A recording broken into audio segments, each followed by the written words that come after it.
Now we'll talk of algebra. We'll talk of algebra of matrices.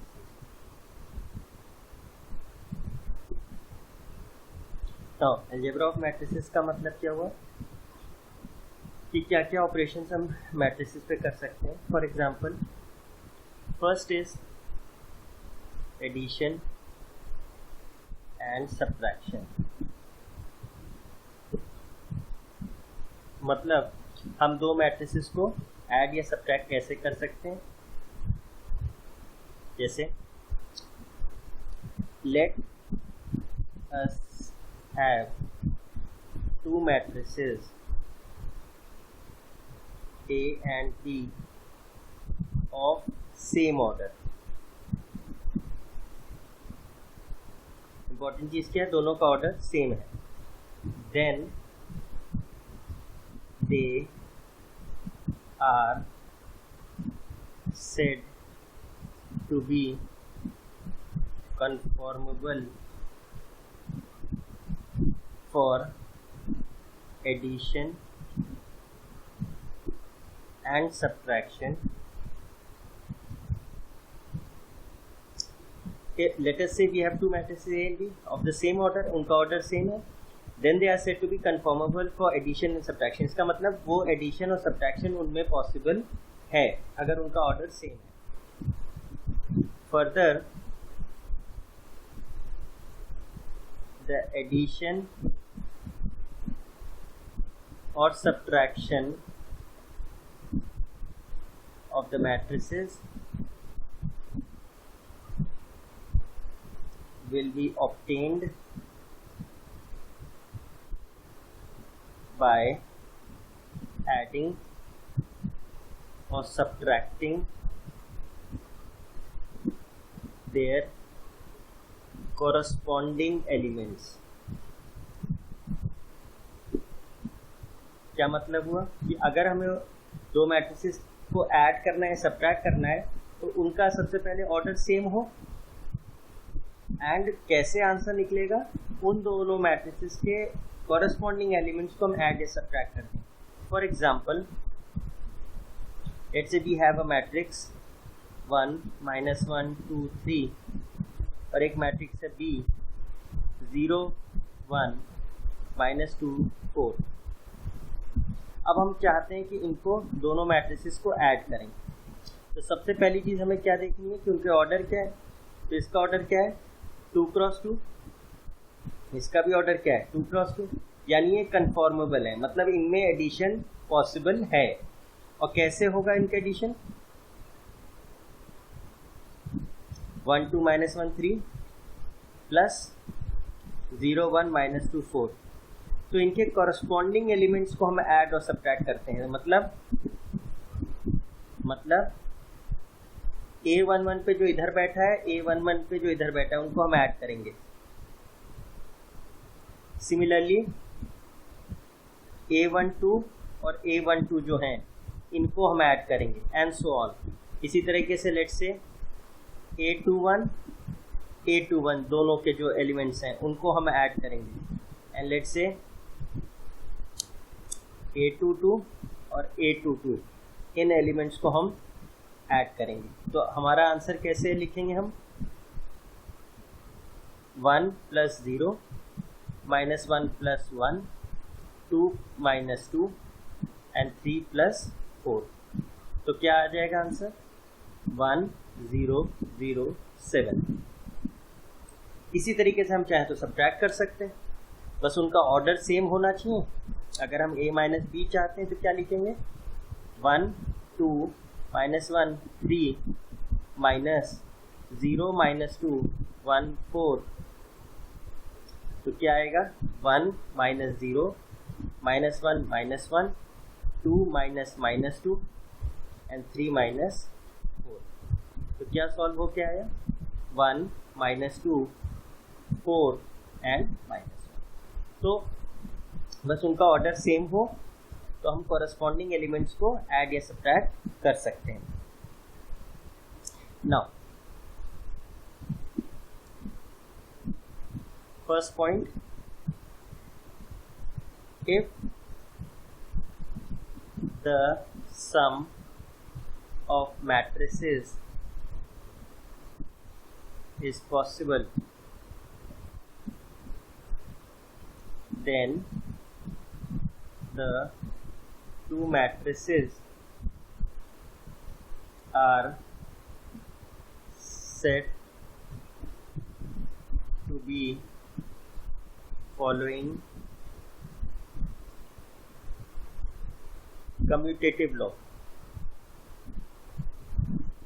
मतलब कहने का मतलब अगर A प्लस बी मैट्रिक्स निकालें और B प्लस ए मैट्रिक्स निकालें तो उनकी वैल्यू सेम होगी, चाहे हम A plus B matrix solve करें या B प्लस ए मैट्रिक्स करें, वो सेम ही आएगा।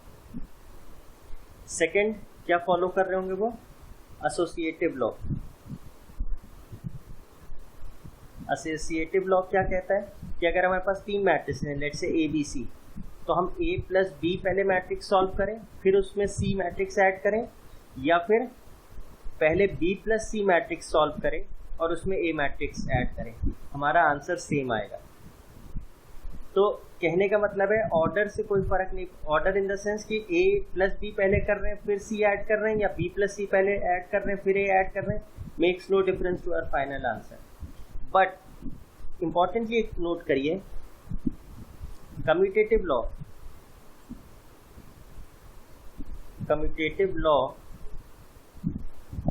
doesn't hold for subtraction, that is A minus B is not equal to B minus A।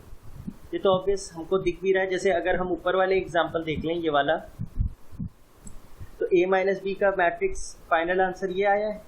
अगर हम B माइनस ए सॉल्व करें तो क्या आएगा, 0 minus 2 1 4 minus 1 2 minus 1 3, which would be 0 minus 1 minus 2 minus 2 1 minus minus 1 which is plus 1 4 minus 3, तो क्या आ रहा है -1 -4 2 and 1 which is different from this। तो एक चीज नोट करनी है कि कम्यूटेटिव लॉ सब्ट्रैक्शन पे होल्ड नहीं करता है।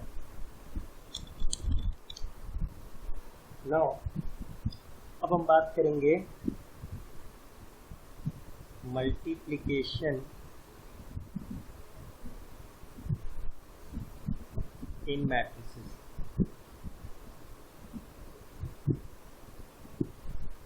मल्टीप्लिकेशन इन मैट्रिसेस में दो केसेस होते हैं। पहला केस होता है multiplication of a matrix with scalar. Scalar का मतलब क्या होता है, सिंपल नंबर्स। और दूसरा केस होता है multiplication of a matrix with a matrix. मतलब यहाँ सेकेंड केस में हम बात कर रहे हैं दो मैट्रिसेस के मल्टीप्लिकेशन की, वेरएज फर्स्ट केस में हम बात कर रहे हैं कि मैट्रिक्स की एक नंबर से मल्टीप्लिकेशन की। Now and the number should be non zero. Zero भी हो सकता है बट फिर वो ट्रिवियल केस हो जाएगा, नॉन जीरो होना चाहिए number. Let's say we have a matrix. पहले हम बात करते हैं let's say multiplication of a matrix with a scalar।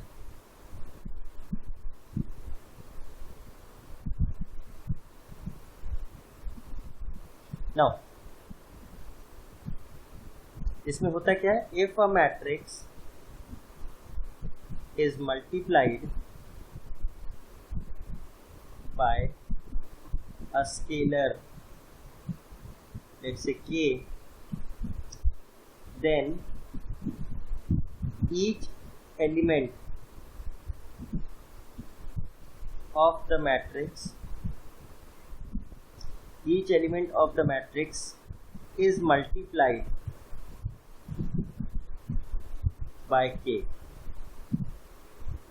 मतलब क्या हुआ, let's say we have a matrix A 1 2 3 4 5 6 and we से हमें 2a निकालना है. Now what is 2? 2 कोई मैट्रिक्स तो है नहीं. 2 is what? It is a scalar. It is a scalar. तो 2a का मतलब क्या है? मैट्रिक्स a को 2 से मल्टीप्लाई करो. 1 2 3 4 5 6. और इसका सिंपली मतलब क्या है कि 2 को सारे एलिमेंट से मल्टीप्लाई करो. एक तरीके से हम 2 को मैट्रिक्स के अंदर ले जाएंगे. तो हमारा आंसर क्या आ जाएगा? 2 4 6 8 10 12. अब ये जो स्केलर है ये कुछ भी हो सकता है. Positive, negative, fraction, real number, imaginary, कुछ भी हो सकता है. मैट्रिक्स नहीं है ये सिंपली एक स्केलर है. तो in general we can write, let's say एक मैट्रिक्स ए है, A I J of the order m cross n.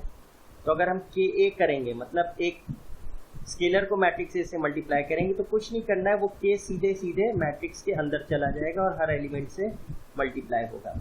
जो ये नया मैट्रिक्स बना है के ए, इसका भी ऑर्डर क्या रहेगा? m क्रॉस n ही रहेगा. नाउ सेकेंड केस है हमारा multiplication of a matrix with a matrix. Now ये हमारा बहुत इंपॉर्टेंट है कि पहले तो जैसे कि हम लोग ने कहा कि जो हमारे एडिशन और सब्ट्रैक्शन वाले केसेस थे, उसमें हम लोग का बेसिक आइडिया क्या था कि बस हमारे दोनों मैट्रिसेस का ऑर्डर सेम हो. तो एडिशन और सब्ट्रैक्शन पॉसिबल हो रहा था. इसमें the only condition was order should be same.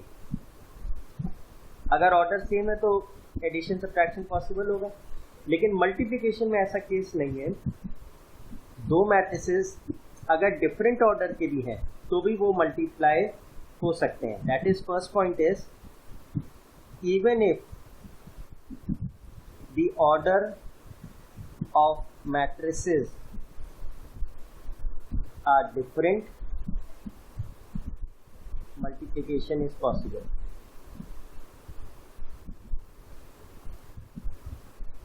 किस अभी हम देखेंगे किस सिचुएशन में पॉसिबल है. Now second, let's say we have a matrix of order m cross n. We have a matrix A of order m cross n, and let's say we have a matrix B of order, let's say P cross Q. So multiplication of matrix A and B is possible when n is equal to P. इसका क्या मतलब है? Let's say जो हमारा matrix A है वो क्या है? ऑर्डर m क्रॉस n है. और जो बी मैट्रिक्स है वो किस ऑर्डर का है? p cross q. इसमें हम लोग को एक चीज़ नोट करनी है कि अनलाइक नंबर्स में तो हम 2 into 3 लिखें तो भी कोई फर्क नहीं पड़ता, 3 into 2 लिखें तो भी कोई फर्क नहीं पड़ता. That is even if we write 2 into 3 it is 6, 3 into 2 लिखें तो भी 6. लेकिन मैट्रिक्स में एक इंपॉर्टेंट चीज़ है कि कौन सा मैट्रिक्स पहले लिखा है और कौन सा बाद में लिखा है इज इंपॉर्टेंट. फॉर एग्जांपल अगर ए बी मैट्रिक्स लिख रहा हूँ या बी ए मैट्रिक्स लिख रहा हूँ तो ये इंटायरली डिफरेंट चीज़ है. इसीलिए अगर हमने पहले मैट्रिक्स ए लिखा है तो हम पहले उसका ऑर्डर लिख रहे हैं और फिर बी मैट्रिक्स लिखा है तो उसका ऑर्डर लिख रहे हैं. तो हम ये कह रहे हैं कि इन दो मैट्रिसेस का ऑब्वियसली ऑर्डर डिफरेंट है. तो इनका मल्टीप्लिकेशन तभी पॉसिबल होगा जब हम पाएंगे कि n इक्वल्स टू p हो रहा होगा. मतलब ये चीज हो रही होगी. इसको हम एक और तरीके से कह सकते हैं कि अब n क्या है? n is the number of columns of A या फर्स्ट मैट्रिक्स, और P क्या है? Number of rows of B या सेकेंड मैट्रिक्स। तो हम सिंपली कह सकते हैं कि दो मैट्रिसेस का product, the product of two matrices is possible if the number of columns of first matrix is equal to number of rows of second matrix। अगर ऐसा है तो हम कह सकते हैं कि हमारा मैट्रिक्स का मल्टीप्लिकेशन पॉसिबल है इवन इफ उनके ऑर्डर डिफरेंट है। फर्दर हम ये कहेंगे, अब जब हमने ये कह दिया कि n इक्वल्स टू p जब होगा तो हमारे मल्टीप्लिकेशन पॉसिबल है। तो जब मल्टीप्लिकेशन हो जाएगा तो जो फाइनल मैट्रिक्स बनेगा उसका ऑर्डर क्या होगा? उसका ऑर्डर होगा, यहाँ m बचा, यहाँ q बचा, तो final order would be m cross q। तो सेकेंड पॉइंट क्या है? The order of the final matrix obtained after multiplication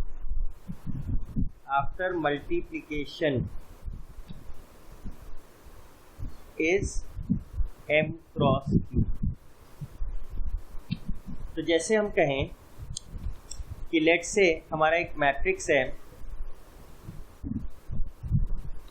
हमारा एक मैट्रिक्स है A of the order 2 cross 3, एक मैट्रिक्स B है which is order of 3 cross 1। तो अब हम कहें कि इन दोनों के बीच मल्टीप्लिकेशन पॉसिबल है कि नहीं? Is multiplication between A and B possible? तो हमारा आंसर क्या होगा कि अगर हम करके देखें ए बी का मल्टीप्लिकेशन तो क्या होगा? ए का ऑर्डर क्या है? 2 क्रॉस 3, बी का ऑर्डर है 3 क्रॉस 1। क्या पहले मैट्रिक्स के नंबर ऑफ कॉलम सेकंड के रोज के बराबर है? यस। तो ये मल्टीप्लिकेशन ए बी का प्रोडक्ट या मल्टीप्लिकेशन पॉसिबल है। और फाइनल ऑर्डर क्या होगा ऑफ ए बी? वो होगा 2 क्रॉस 1। सिमिलरली अगर मैं कहूँ बी ए का मल्टीप्लिकेशन पॉसिबल है कि पहले बी हो फिर ए हो, तो बी का ऑर्डर क्या है? 3 क्रॉस 1 और ए का ऑर्डर क्या है? 2 क्रॉस 3। यहाँ पे तो ऐसा नहीं हो पा रहा, फर्स्ट के नंबर ऑफ कॉलम सेकंड के नंबर ऑफ रोज के बराबर नहीं हो रहे, यानी ये मल्टीप्लिकेशन पॉसिबल ही नहीं है। मतलब इसे हम मल्टीप्लाई कर ही नहीं पाएंगे, नॉट पॉसिबल। आंसर की तो बात ही छोड़िए, मल्टीप्लाई ही नहीं कर पाएंगे। Let's take another example. Suppose A है 2 क्रॉस 3 का और बी है 3 क्रॉस 2 का। तो क्या ए बी मल्टीप्लिकेशन पॉसिबल है? चेक करिए, ए बी के लिए इसका ऑर्डर क्या है? 2 क्रॉस 3, इसका ऑर्डर क्या है? 3 क्रॉस 2। तो क्या फर्स्ट के नंबर ऑफ कॉलम सेकंड के नंबर ऑफ रोज के बराबर है? यस। ए बी का मल्टीप्लिकेशन पॉसिबल है। फाइनल ऑर्डर क्या होगा? 2 क्रॉस 2। फाइनल ऑर्डर ये होगा। सिमिलरली अगर हम बी ए चेक करें तो बी ए का पहले बी है तो बी का ऑर्डर क्या है? 3 क्रॉस 2 और ए का क्या है? 2 क्रॉस 3। क्या फर्स्ट के नंबर ऑफ कॉलम सेकंड के नंबर ऑफ रोज के बराबर है? यस। ये मैट्रिक्स का प्रोडक्ट भी पॉसिबल है, यानी बी ए भी हम मल्टीप्लाई करके निकाल सकते हैं। और इसका फाइनल ऑर्डर क्या होगा? इसका फाइनल ऑर्डर होगा 3 क्रॉस 3। ऑब्वियसली हम पा रहे हैं कि ए बी और बी ए के मल्टीप्लिकेशन तो पॉसिबल है, लेकिन उनके आंसर सेम आए ये जरूरी नहीं। और यहाँ तो बिल्कुल ही नहीं दिख रहा, ये 2 क्रॉस 2 का फाइनल ऑर्डर है, ये 3 क्रॉस 3, तो ये मैट्रिक्स का ऑर्डर ही सेम नहीं है। तो सेम हो आंसर आने का तो कोई सवाल ही नहीं। तो इवन इफ प्रोडक्ट पॉसिबल हो दोनों तरफ से, पर उनके आंसर सेम आए ये कोई जरूरी नहीं है। And in most of the cases वो नहीं आते हैं सेम। नाउ तो इससे हमको एक चीज और पता लगी कि if A B and B A both products are possible, then order of A would be अगर m cross n, then order of B will be n cross m। मतलब अगर ए बी और बी ए दोनों products possible है तो at least उनके orders हम कर सकते हैं कि वो रिवर्स होंगे। अगर m और n इक्वल हो जाए तो कोई प्रॉब्लम ही नहीं है। If m equals to n हो जाए तो ये क्या हो जाएगा, a का भी ऑर्डर m क्रॉस m हो जाएगा और b का भी ऑर्डर क्या हो जाएगा, m क्रॉस m। तो वो तो एक ट्रिवियल केस हो जाएगा। लेकिन बेसिक बात ये कि अगर दोनों तरफ से प्रोडक्ट्स पॉसिबल हैं तो उनके जो ऑर्डर्स होंगे वो एक दूसरे के रिवर्स होंगे।